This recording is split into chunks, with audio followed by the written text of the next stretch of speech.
सूरत अल-फज्र। बिस्मिल्लाहिर्रहमानिर्रहीम। अल्लाह के नाम से शुरू जो निहायत मेहरबान, बहुत रहम करने वाला है। कसम है फज्र की और 10 रातों की और जुफ्त और ताक की और रात की जब वो चलने लगे। क्या इनमें अक्लमंद के लिए कोई कसम है? क्या तुमने नहीं देखा कि तुम्हारे रब ने आद के साथ क्या किया?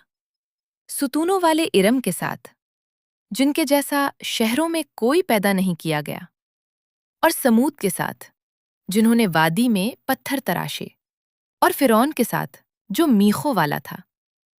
ये सब लोग मुल्कों में सरकश हो गए थे और उनमें बहुत फसाद फैलाया, तो तुम्हारे रब ने उन पर अजाब का कोड़ा बरसा दिया।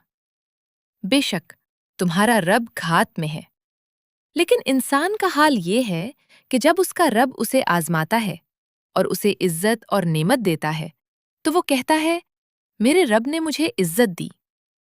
और जब वो उसे आजमाता है और उसका रिस्क तंग कर देता है, तो वो कहता है, मेरे रब ने मुझे जलील कर दिया।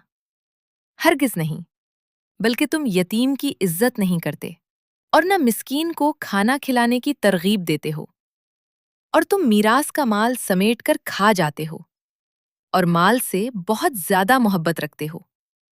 हरगिज नहीं, जब जमीन कूट कर रेजा रेजा कर दी जाएगी और तुम्हारा रब आएगा और फरिश्ते सफ बस्ता होंगे और उस दिन जहन्नम लाई जाएगी। उस दिन इंसान नसीहत पकड़ेगा, और अब नसीहत उसके क्या काम आएगी? वो कहेगा, काश मैंने अपनी जिंदगी के लिए कुछ आगे भेजा होता। तो उस दिन अल्लाह के अजाब जैसा अजाब कोई न देगा और न उसके बांधने जैसा कोई बांधेगा। ए नफ्से मुतमइन्ना, अपने रब की तरफ लौट चल। तू उससे राजी, वो तुझसे राजी। बस मेरे बंदों में शामिल हो जा और मेरी जन्नत में दाखिल हो जा।